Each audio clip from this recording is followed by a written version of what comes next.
नमस्कार, आप देख रहे हैं जनसत्य न्यूज। मैं हूं विवेक पाठक। कोरोना महामारी के इस दौर में जहां स्थितियां बेकाबू होती नजर आ रही हैं, लेकिन आपको ये और हमको ये मानना होगा कि इस बीच पूरे कई महीनों से हमारे बीच में जो जितने जो कोरोना वॉरियर्स हैं, आज जिस तरह से चुनौतियों का सामना करते हुए हमारी और आपकी सुरक्षा के लिए तैनात हैं, आज कहीं ना कहीं उनको एक कहीं ना कहीं सैल्यूट करने का जो जज्बा कहीं ना कहीं पूरे देश में देखने को मिलता है। बहुत महत्वपूर्ण बात नजर आती है, और खास तौर से जब जेल की बात आती है तो जेल में जितने कैदी हैं उनको सोशल डिस्टेंसिंग के साथ साथ उनकी सुरक्षा की जिम्मेदारी निभाना, ये भी जेल प्रशासन के सामने बहुत बड़ी चुनौती है। और आज इसी मुद्दे पर बात करने के लिए आज हमारे साथ गाजीराम मीणा हमारे साथ मौजूद हैं। आप एडीजी हैं एमपी जेल के। मैं सर आपका बहुत बहुत स्वागत करता हूं। जी थैंक यू, अ, धन्यवाद। मीना साहब, मैं ये जानना चाहता हूं, जो हालात बने हुए हैं अभी इस वक्त, जो स्थितियां दिख रही हैं, वो कहीं ना कहीं चुनौती सामने जी आपको जो है देखने को अभी नजर आ रही होंगी। जो मध्य प्रदेश के अंदर जितनी भी जेल है, वहां पर कैदियों के बीच में सोशल डिस्टेंसिंग का पालन करना, ये बहुत बड़ी चुनौती के साथ जो तरह से सामने देखने को मिल रहा होगा। उसको सर किस तरह से ले रही है जेल पुलिस सर? देखिए, हमारे यहाँ पूरे स्टेट में करीब 130 जेलें हैं और उनमें करीब करीब 36,000 इस समय इनमेट्स यानी कैदी बंद हैं। तो एक बड़ी चुनौती है, क्योंकि बड़ी बड़ी जो जेलें, खासकर सेंट्रल जेल और जिला जेल, उनमें जो बैरक्स हैं उनकी एक एक की कैपेसिटी होती है 80 से और 100 के बीच में। अब जब किसी बैरक में जब 80 और 100 कैदी एक साथ रहते हैं तो सोशल डिस्टेंस को मेंटेन कराना बहुत ही बड़ी चुनौती है, बड़ा मुश्किल काम होता है। तो हमने जो प्रिकॉशंस लिए हैं वो ये है कि एक तो मुलाकातें बंद कर दी हैं अभी, और बाहर से लोगों का आना-जाना टोटल बंद कर दिया है। फ़ोन से बात कराने की जो फैसिलिटी है वो दी हुई है, ताकि वो अपने परिजनों से समय-समय पर बातचीत कर सकें। तो इसका एक फ़ायदा ये है कि जो पहले मुलाकात के लिए आते थे वो कोरोना लेकर के आ सकते थे, इन्फेक्टेड हो सकते थे, तो उससे हमारा जो स्टाफ है उसको भी खतरा था, और जो मुलाकात करने वाले जो बंदी अंदर बंद हैं उनको भी खतरा था। तो चूँकि वो मुलाकातें बंद कर दी हैं तो एक तो वो खतरा टल गया है। दूसरी, इसमें जो नई आमद आती है, न्यू एंट्री, जो आए दिन मजिस्ट्रेट भेजते रहते हैं, एग्जीक्यूटिव और जुडिशियल मजिस्ट्रेट दोनों के यहाँ से आते रहते हैं, उनको हम लोग गेट के बाहर, जो जेल का मेन गेट है उसके बाहर ही पहले सैनिटाइज कराते हैं, अच्छी तरह से उनके हाथ धुलाते हैं। फिर उसके बाद डॉक्टर उनकी चेकिंग करता है, थर्मल जो स्क्रीनिंग होती है वो होती है। उससे उनका बॉडी जो टेम्परेचर है वो मेजर, प्राइमरी कोई लक्षण तो कोरोना से के नहीं दिख रहे हैं, कफ, खांसी, ठंड, जुकाम या बुखार, तो डॉक्टर उसको चेक करके, जेल का डॉक्टर जो भी है, हमने कुछ कंपाउंडरों को भी उसके लिए ट्रेंड किया है जहाँ पर जेल के डॉक्टर्स नहीं है। तो ये पहले उनकी चेकिंग करने के बाद फिर उनको जेल में हमने एक टेम्परेरी बैरकें बनाई हैं, आइसोलेशन वार्ड जिनको बोलते हैं। 14 दिन के लिए हम उनमें रखते हैं। तो इसलिए अभी चांस बहुत ही कम है फैलने का। फिर भी इस बात की संभावना से इनकार नहीं कर सकते, क्योंकि यदि किसी में लक्षण कुछ दिनों के बाद आए और बैरक में चला गया तो फैल सकता है। जहाँ तक जो बैरकों में बंद है उनकी सोशल डिस्टेंसिंग के लिए उनको ट्रेंड किया गया है, उनको भी समय-समय पर प्रतिदिन उनके हाथ धुलाए जाते हैं, उनको ब्रीथ भी किया गया है। लेकिन चूँकि उतनी जगह नहीं है, तो 7 तो अंदर बैरक में है, तो जब तक इन्फेक्शन नहीं है, तब तक तो वो बचे हुए हैं। लेकिन जिस दिन फैलेगा, उस दिन फिर उनको सबको बाहर निकालना पड़ेगा और फिर हॉस्पिटल में भर्ती कराना पड़ेगा। सर, ऐसी स्थिति में जो जेल का जो प्रशासन है, खासतौर से जो सुरक्षाकर्मी वहां पर तैनात हैं, बंदी रक्षक जो तैनात हैं, क्या उनके लिए कोई गाइडलाइंस आपकी तरफ से जारी की गई है? क्योंकि उनका जो है हर तरह से हर बैरक में जाना उठना बैठना होता है, लोगों से बातचीत करना होता है, तो उनके लिए भी बहुत बड़ी सावधानी की बात होती है। तो सर, उनको लेकर किस तरह की सावधानियां और गाइडलाइंस जारी की गई हैं? जेल मुख्यालय से अभी तक हम लोग 3 सर्कुलर जारी कर चुके हैं। इसके अलावा पीरियोडिकली हम जो वीडियो कॉन्फ्रेंसिंग है वो करते हैं, और सभी जेलर और जेल सुपरडेंट है उनको ब्रीफिंग समय-समय पर करते रहते हैं। तो जो गाइडलाइन जारी की गई है वो बहुत सारी गाइडलाइंस है, उसमें अकेले एक भी नहीं है। एक-एक सर्कुलर में 15 से 20 बिंदु उनको दिए गए हैं, जिसमें किस तरह से बचाव करना है, सैनिटाइजिंग करना है, जेल परिसर की नगर निगम और जो स्थानीय एडमिनिस्ट्रेशन है उसका सहयोग लेकर के और उसको लगातार सैनिटाइज करना है। इसके अलावा जो जिला स्तर पर डिस्ट्रिक्ट एडमिनिस्ट्रेशन ने कोरोना से लड़ने के लिए या उसको आइडेंटिफिकेशन करने के लिए जो टीम बना रखी है डॉक्टरों की, उस टीम को भी हम समय समय पर आवश्यकता पड़ने पर वहां पर बुलाते हैं, वो लोग भी जांच करते हैं। हमारे स्टाफ को हमने मास्क लगातार पहनने के निर्देश दिए हैं और मास्क दिन में 2 बार बदलने के निर्देश। सभी जेलों में जितनी भी जिला जेल और केंद्रीय जेल है, उनमें हमने हजारों की तादाद में मास्क बनवाए हैं और ये प्रक्रिया अभी भी लगातार जारी है मास्क बनाने की। तो जो सभी स्टाफ को बांट दिए गए हैं, कैदियों को भी बांटे गए हैं। बात ठीक है सर, लेकिन सबसे बड़ी बात ये आती है कि जो जेलों के जो हालात हैं, जो बैरक के अंदर जितनी तय सीमा के तहत जो है जो कैदी वहाँ रखने हैं होते हैं, उससे कहीं ज़्यादा संख्या में आजकल हम मजबूर है, क्योंकि न्यायिक जो व्यवस्था चल रही है वहाँ पर जेल के अंदर लगातार जिस तरह से आपने अभी बताया कि रोज़ मजिस्ट्रेट जो है आमद भेजते हैं, वहाँ पर कैदी पहुँचते हैं, तो जो संख्या है, जो संख्या का जो अंतर है, जो इतना बड़ा दबाव है बैरक के अंदर अतिरिक्त जो कैदियों का, वो कितनी बड़ी चुनौती पेश कर रहा है जेल प्रशासन के लिए मध्य प्रदेश में?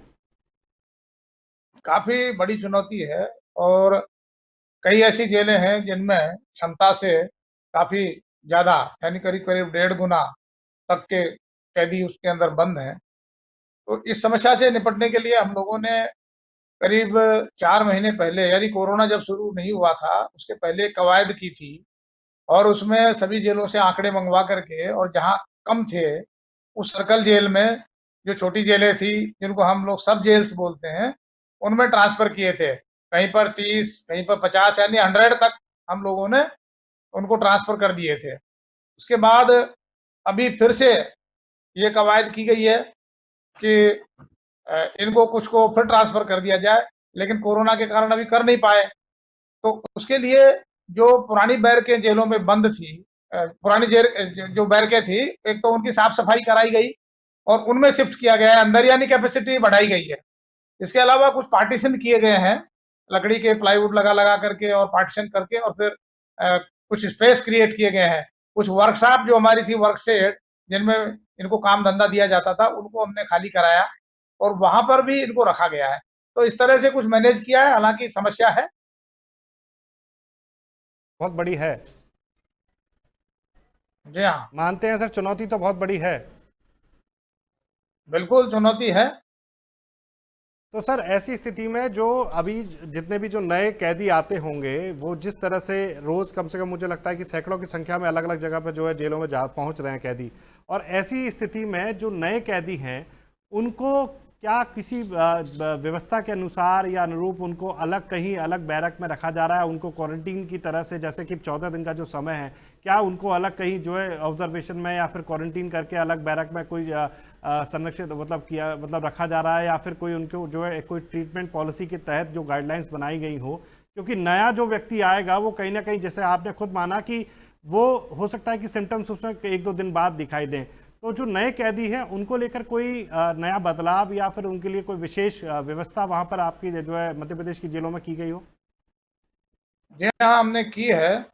हमने जितनी भी केंद्रीय जेल हैं और आदि के करीबन जिला जेल, उनमें सेपरेट बैरक बिल्कुल उसके लिए निर्धारित कर दी है। जो भी बाहर से आते हैं उनको 14 दिन पहले उस बैरक में ही रखते हैं क्वारंटाइन करके, और अगर उसमें कोई सिम्टम नहीं है तभी उसको रेगुलर में हम भेजते हैं। इसके अलावा कुछ जेलों में जेल के बाहर भी हमने टेम्परेरी बिल्डिंग्स अभी हायर की हैं, अलॉट कराई हैं डिस्ट्रिक्ट एडमिनिस्ट्रेशन से, और उन बैरकों में भी हम रखे हैं। जैसे इंदौर में हमारे करीब 150 इस तरह के बाहर रहते हैं। जब वो ठीक ठाक पाए जाते हैं तो फिर उनको अंदर शिफ्ट करते हैं। उनके लिए हमने सेपरेट स्टाफ अलॉट किया है और टेम्परेरी जेल सुपरडेंट जो कि जेलर रैंक के अधिकारी होते हैं या डिप्टी जेलर रैंक के अधिकारी होते हैं, डिप्टी जेल सुपरडेंट, उनको इंचार्ज बना करके वहां पर तैनात किया है। तो करीब करीब सभी जेलों में जो बड़ी जेल है, district jail and central jail, उनमें तो ये व्यवस्था कर दी गई है। सब जेल का जहां तक सवाल है, उनमें चूंकि उतनी कैपेसिटी नहीं है और वहां आमद भी कम होती है, फिर भी उनमें भी कुछ बैरकें सेपरेट निर्धारित की हैं कि आने सीधे ही उनको मेन बैरक में न भेजा जाए और 14 दिन के लिए जो क्वारंटाइन वाली बैरक है उसमें रखा जाए। इसका काफी लाभ भी मिला है। लाभ भी मिला है। सर मैं मेरा क्या ये सबसे बड़ा एक और सवाल है सर, जो हालात हैं इस समय जो चुनौतीपूर्ण तो है, कहीं ना कहीं बहुत बड़ी बात है, क्योंकि जेल के अंदर इतनी बड़ी संख्या के साथ में कैदियों के साथ साथ सुरक्षा कर्मियों की भी सुरक्षा देखना, ये उनको जो है कोरोना से संक्रमण से बचा के रखना, ये भी बहुत बड़ी चुनौती है।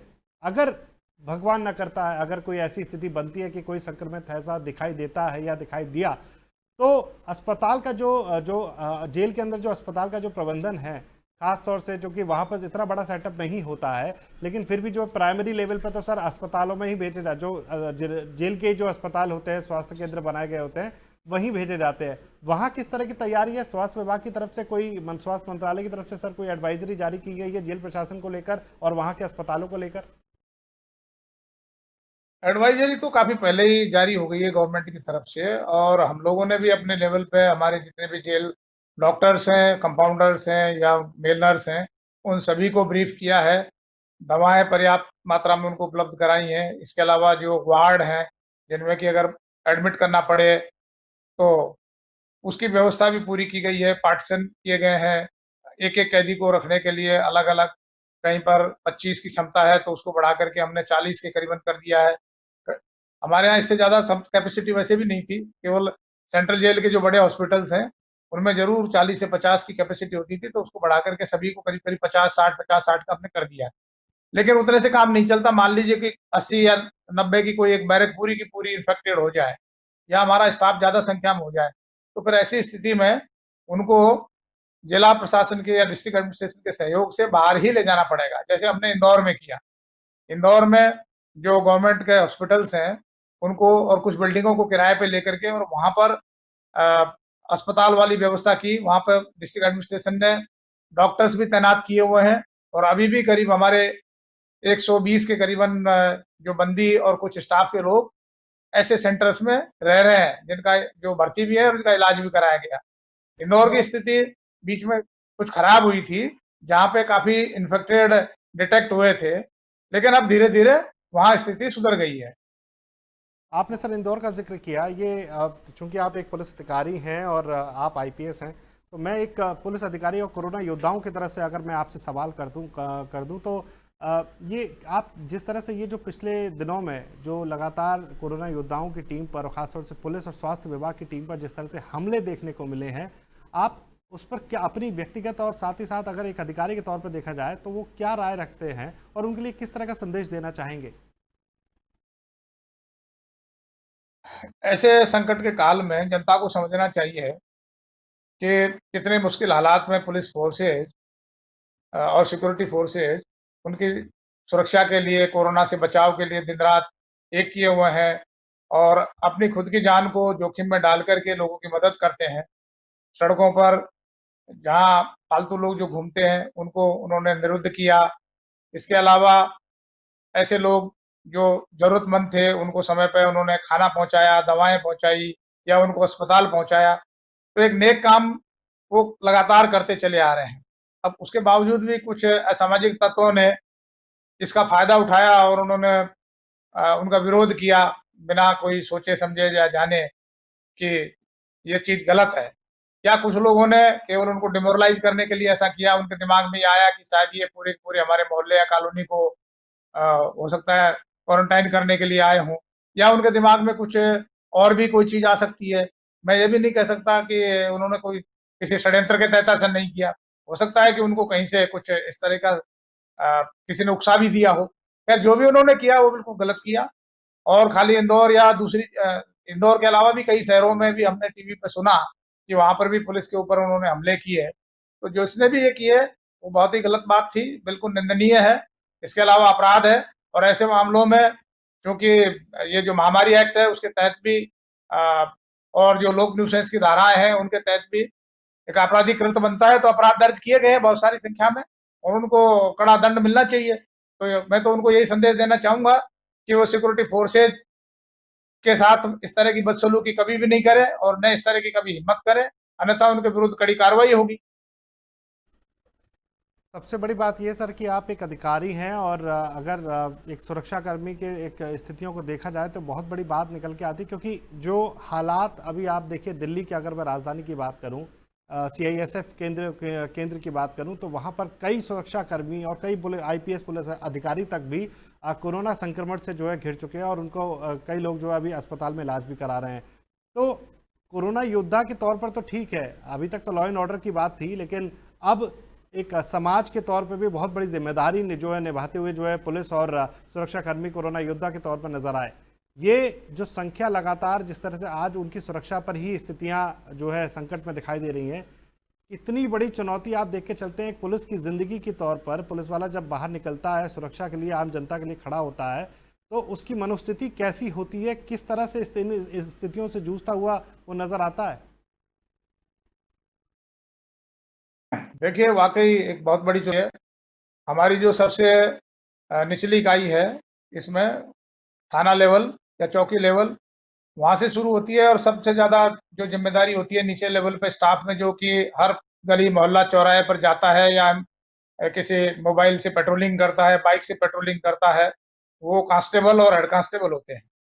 तो जब वो ऐसे खतरनाक वायरस के वातावरण में अपनी ड्यूटी कर रहे हैं लोगों के बीच में, तो डर तो उनके मन में रहता ही है। इंदौर में हम लोग करीब 3 हमारे पुलिसकर्मी हैं टीआई रैंक के, उनको खो चुके हैं। दूसरे प्रांतों में भी मैंने देखा, महाराष्ट्र का में भी करीब 31 पुलिसकर्मी अब शहीद हो चुके हैं इसमें, और भी कई दूसरे राज्यों में भी उन्होंने अपना बलिदान दिया है। तो उनकी ये कर्तव्य निष्ठा बहुत ही काबिले तारीफ है, और मैं तो उन सबको बहुत बहुत बधाई देता हूँ, और ये शुभकामना देता हूँ कि वो जल्दी से जल्दी मतलब अपने कर्तव्य पालन में बिल्कुल डटे रहें और अपना बचाव भी करें। मैं ये भी देखा हूँ कि बहुत सारे हमारे पुलिस अधिकारी और कर्मचारी अपने घरों पर कई दिनों तक नहीं जाते, और होटलों में ही, जहाँ उनके लिए कुछ व्यवस्थाएं की गई हैं, वहां पर वो रहते हैं, अपनी फैमिली से भी नहीं मिल पाते। कई तस्वीरें ऐसे भी देखने को मिली जब वो अपने घर पे गए और उनका बच्चा या बच्ची के दरवाजे से उनकी शक्ल देख रहे हैं, और वो बाहर ही खाना लेकर के और बाहर खाना लेके चले गए, या उन्होंने बाहर खाना खाया। तो वाकई ये एक बहुत विषम परि है, लेकिन उनके जज्बे और उनके साहस को सलाम करना होगा। मैं और पुलिस फोर्स के अधिकारी तथा एवं आम जनता, मीडिया के लोग सभी आए दिन उनको सैल्यूट करते हैं। तो हम तो उनको यही मानेंगे कि वो उनको अपना कर्तव्य तो करना ही है, क्योंकि उसी के लिए वो इस सेवा में आए हैं और बने हुए हैं। जब कभी परिस्थितियां ऐसी विपरीत या विषम आती है, ऐसी परिस्थिति, ये तो कोरोना आया, इसके अलावा भी कई बार दूसरी जो नेचुरल कैलेमिटीज है, कई बार बाढ़ है, भूकंप है, और कोई खतरनाक घटनाएं होती हैं, उसमें भी उनको इसी तरह से कर्तव्य निष्ठा के साथ अपनी ड्यूटी का निर्वहन करना पड़ता है। तो ये एक बड़ा कठिन समय है, लेकिन वे सभी बहुत अच्छे से अपनी ड्यूटी कर रहे हैं। मेरी तरफ से उनको शुभकामनाएं।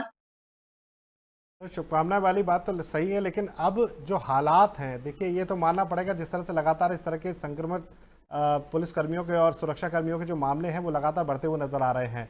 और आज हमारा जो देश है वो पीपीई जो सूट है, वो जो अगर उसके उत्पादन की बात करें तो हम चीन से बिल्कुल दूसरे नंबर पर पहुंच चुके हैं, और बहुत ही कम समय में। तो सरकार की तरफ से क्या कोई कदम उठना चाहिए? क्योंकि देखिए सुरक्षाकर्मी है, दिल्ली हो या मुंबई हो या तमाम वो राज्य हो जहाँ पर पुलिस जो है, सुरक्षाकर्मी जो है, दिन रात जो लोगों की सुरक्षा के लिए और खासतौर से इस लॉकडाउन का सख्ती से पालन कराने के लिए पूरी जो है जूझते हुए नजर आए हैं। लेकिन अब वही खतरे में हैं, आज वही कोरोना संक्रमित होते हुए नजर आ रहे हैं। तो अब चाहे वो पीपीई किट हो या फिर कोई ऐसी स्थिति जिसमें कि कोरोना संक्रमण से बचने के बहुत सारे चांसेस बढ़ सकते हैं और स्थितियां बेहतर हो सकती हैं, तो क्या आपको नहीं लगता ऐसा कि सरकार को इस तरफ भी जो है देखना चाहिए कि सिर्फ वर्दी नहीं, पीपीई किट के साथ भी कुछ इस तरह का कोई फॉर्मेट ऐसा तैयार किया जाए जिससे कि वो कोरोना संक्रमण से, चाहे वो ड्यूटी कहीं भी करे, ऐसी स्थिति, चाहे आपकी जेल की बात की जाए, जेल में जितने लोग वहां रह रहे होंगे या फिर बाहर जो लोग ड्यूटी कर रहे हैं वो लोग, अगर उनके पास भी सर इस तरह की स्थितियां बने तो हो सकता है कि जो संक्रमण का आंकड़ा है वो भी बहुत नियंत्रण हो सकता है। बिल्कुल सही है। सरकार के द्वारा भी कदम उठाए गए हैं, बजट अलॉट किए गए हैं। इसके अलावा जैसे जैसे आवश्यकता होगी गवर्नमेंट बजट उपलब्ध कराएगी, ऐसे प्रस्ताव हम लोग सरकार को भेजेंगे।